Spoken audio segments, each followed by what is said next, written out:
Бүгүнкү күндө Кошмо Штаттар жөнүндө ойлонгондо биз глобалдык таасири бар кубаттуу империяны элестетебиз. Бирок Американын тарыхы дүйнөлүк державага айланганга чейин эле башталган. Европалык колониячылар бул жерлерге келгенге чейин Америкада ар бири өзгөчө маданияты, каада салттары жана жашоо мүнөзү бар көптөгөн түпкүлүктүү калктын мекени болгон.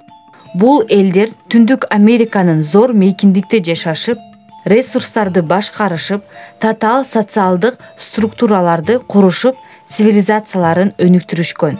Бирок европалыктардын келиши менен баары өзгөрдү.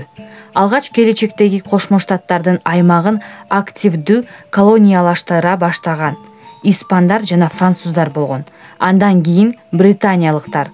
18-кылымдын аягында Атлантиканын жээгине чачырап кеткен британ колониялары көз карандысыз үчүн күрөшө башташкан. Бул акырында дүйнөдөгү эң кубаттуу империялардын бирине айлана турган өлкөнүн түзүлүшүнүн башталышы болот деп эч ким элестеткен эмес. Бүгүн биз Америка кантип кичинекей колониядан глобалдык супер державага айланганы жөнүндө сүйлөшөбүз жана бул империянын калыптанышында чечүүчү роль ойногон негизги учурларды карап чыгабыз.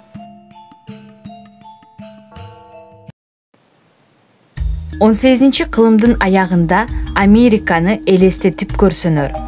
Татаал жаратылыш, кенен токойлор, белгисиз тоолор жана дарыялар өлкөсү. Бул жерде адамдар жанаша жашашат. Европадан алыс, океандын аркы жагында ак сарайларда отурган калк жашоого умтулууга аракет кылышат. Британия империясы аларды көзөмөл астында кармап турат.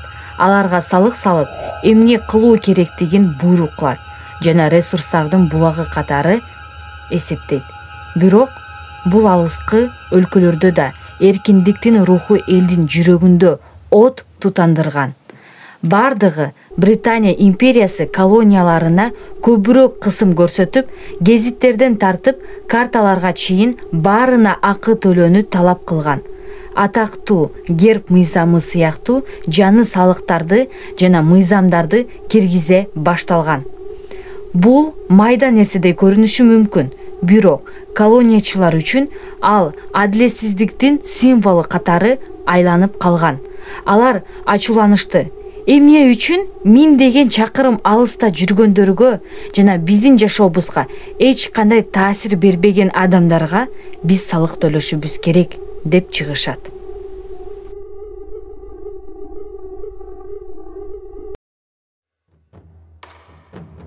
Ошентип 1773-жылы Бостондо чоң революциянын окуясы башталды.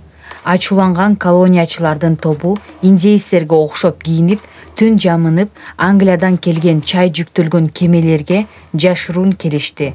Алар жогорку салыктарга наразылык билдирүү үчүн чай кутулган кутучуларды сууга ыргыта баштады. Бул окуя тарыхка Бостон чай партиясы деген ат менен кирген. Империя каарданып, көп өтпөй катуу репрессияга жооп кайтарды.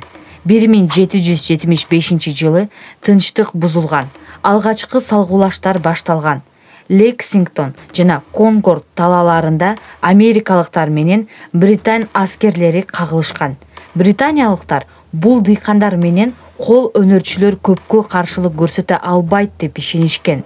Бирок америкалыктар өздөрүнүн үйлөрү, үй бүлөсү, эркиндиги үчүн күрөшүп жатышканын билишкен жана бул аларга күч берди. Андан кийин Джордж Вашингтон чыгат. Көз карандысыздык үчүн согуштун символуна айланган адам. Ал чечкиндүү, күчтүү жана адамдарды кантип шыктандырууну билген. Анын жетекчилиги астында колониячылардын аскери душманды күтүлбөгөн жерлерди сокку урууга киришкен. Түнкүсүн чабуул жасаган. Бул англичандар үчүн ачык талаадагы кадимки согуш эмес, ар бир жерге бөлүгү, ар бир үй бүлө үчүн согуш болду. Согуш 8 оор жылды камтыган. Жеңиштер болду, жеңилүүлөр да болду. Кээде баары жоголгондой сезилген.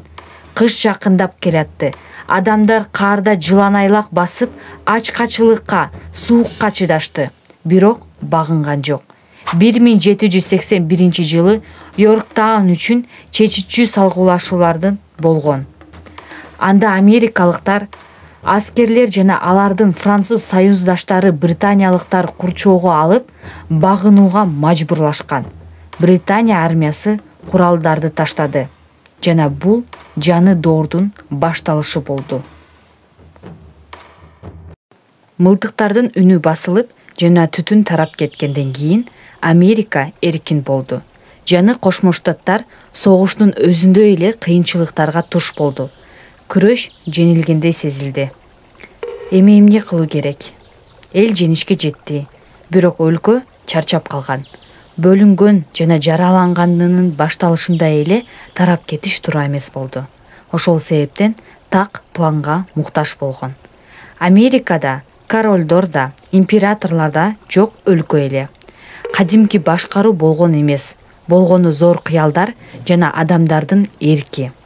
Ошентип 1787-жылы 13 штаттын делегаттары чогулушту. Америка Кошмо Штаттарынын конституциясын түздү. Бул документ жаңы тартиптин негизи болду. Бардык жарандар эркиндикке жана теңдикке укуктуу. Өкмөт элге кызмат кылышы керек. Тескерисинче эл өкмөткө эмес. Конституция дароо жана оңой кабыл алынган эмес. Көпчүлүгү күмөн санашты. Анткени ар бир штат өз укуктарын сактап калгысы келди. Биримдик жана жалпы тагдыр идеясы үстүмдүк кылган. Ошентип Америкада өзүнүн биринчи башкаруу системасы республика пайда болгон. Джордж Вашингтон өлкөнүн президенти болуп шайланган. Ал туруктуулуктун жана берилгендиктин символуна айланып калды. Жыл өткөн сайын Америка күчөп баратты. Жаңы өкмөт батыш аймактарын өздөштүрүп, экономиканы өнүктүрүп, чек араларды кеңейтүүнү киришти. Шаарлар курулуп, айыл чарбасы өнүктү. Ишкерлер ишканаларды ачышты. Бул мамлекет эмгекчил жана ойлоп табуучулукту көрсөттү. Акырындык менен Америка дүйнөлүк аренада күчтүү оюнчуга айлана баштаганы айкын болду. Бирок бул чыр чатаксыз жана кыйынчылыктарсыз болгон эмес. Алардын бири кулчулук тууралуу талаш. Түндүк штаттар кулчулукка каршы чыга башташкан. Ал эми түштүк штаттарда айыл чарбасында кул эмгегине көз каранды болгон. Бул карама каршылыктар бир нече жылдан бери созулуп жана өлкөнү бөлүп кетүүгө коркунуч туудурган. Ал эми 1812-жылы өзүнүн мурунку колонияларына нааразы болгон Британия Кошмо Штаттарга каршы согуш баштаганда жана Америка кайрадан коркунучка дуушар болгон. Британиялыктар Америкага басып кирип, портторду аткылаган. Ал тургай 1814-жылы Ак үйдү өрттөп жиберишкен. Бирок кыйынчылыктарга карабастан америкалыктар укмуштуудай чыдамкайлыкты көрсөтүштү. Алар өз жерин көз карандысыздык үчүн согушкандай эле күч менен коргошту. Натыйжада согуш аяктап Кошмо Штаттар өз позициясын сактап кала алган. Ошондон бери Америка тездик менен өнүгө баштады. Батышта жаңы жерлерде ачылышы адамдарга баарын башынан баштоого мүмкүнчүлүк ачты. Адамдар Тынч океандын жээктерине чейин жөө жүрүшүп, коркунучтуу тоолорду кесип өтүшүп, чыгыш менен батышты бириктиргенге темир жолдорду курушту. Бул коркунучка жана үмүткө толгон жол эле. Жаш Америка күчтүүрөөк жана чечкиндүү болуп калды. Адамдар бул өлкөнү кыялдардын ишке ашыра турган жери деп эсептешкен. Көз карандысыздык үчүн согуш жана алгачкы жылдардагы кыйынчылыктарга, бардык тоскоолдуктарга карабастан ар түрдүү адамдарды жалпы максатка бириктире аларын жана алар кыялданган дүйнөнү кура аларын көрсөтүштү. Америкалыктар өз өлкөсүнүн өзгөчө максатына ишенишкен. Алар муну айкын тагдыр деп аташкан. Америка Атлантикадан Тынч океанга чейинки аймактарды бириктирүү жана өнүктүрүү аркылуу өсүшү керек деп ишенишкен. Мунун баары белгисиз нерселерге каршы чыгууга жана кыялдары үчүн тобокелге салууга даяр адамдардын жардамы менен болду. Американын дүйнөлүк державага катары бекемдеген негизги этаптардын бири болуп, 1823 жылы президент Джеймс Монро тарабынан жарыяланган Монро доктринасы болуп саналат. Анын негизги идеясы жөнөкөй, бирок чечкиндүү болгон. Америкалыктар үчүн бул доктрина Европалык державалардын батыш жарым шардагы өлкөлөрдүн иштерине кийгилишүүгө жасаган ар кандай аракеттери Кошмо Штаттар үчүн кастык кылуу катары каралат деп белгиленген. Жаш Америка үчүн бул чоң ишеним жана көз карандысыздыкка умтулуу кадамы болду. Монро доктринасы Америкага батыш жарым шарда өз кызыкчылыктарын коргоого укук жана эң негизги моралдык негиз берген. Ошондой эле Европалык державалар мындан ары анын иштерине кийгилишүүгө батынбай турганын билгендиктен өлкөгө өз өнүгүүсүн көңүл бурууга мүмкүндүк берди. 1914 жылы биринчи дүйнөлүк согуш башталганда Америка Европанын иштерине кийгилишпөөнү чечкен. Бирок немистердин суу астында жүрүүчү кемелери америкалык соода кемелерди чөктүрүүгө баштады. Кийинчерээк Германия Мексикага, АКШга каршы союз түзүүнү сунуштаган. Жарыялардан кийин жагдай такыр өзгөрдү. 1917 жылы президент Вудро Вилсон жетектеген Америка согушка Антанта тараптан кирген. Майданга миңдеген америкалык жоокерлер келишти. Алардын катышуусу согуштун жүрүшүн өзгөрттү.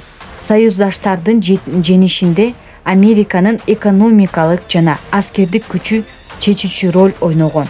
Көп өтпөй Германия багынып берип, биринчи согуш аяктады. Согуштан кийин Америка гүлдөп өсүп, бул жаздын доору эле. 20-кылымда тез экономикалык өсүш доору болгон. Өлкө модернизацияга кирип, алдыңкы технологияларды киргизип, бийликтин өсүп бараткан символдары болгон небоскребду курду. Бирок 1929 жылдагы улуу депрессияга алып келген болчу. Экономикалык кризис Америкага жана бүткүл дүйнөгө сокку урду. Миллиондогон адамдар жумушсуз калышты, банктар банкрот болуп, жашоо деңгээли төмөндөп кетти. Бирок дал ушул оор мезгилде Америка экономикасын калыбына келтирүүгө күч тапты. Президент Франклин Рузвельт белгилүү болгон жаңы курс жумуш орундарын түзүүгө жана өлкөнүн инфраструктурасын жакшырууга жардам берген социалдык жана экономикалык реформалардын масштабтуу программасын баштады. Америка кризистен күчтүү чыкты, өзүнүн ролун жана жоопкерчилигин жаныча түшүндү. 1939 жылы экинчи дүйнөлүк согуш башталганда Америка кайрадан алыс болууну чечкен.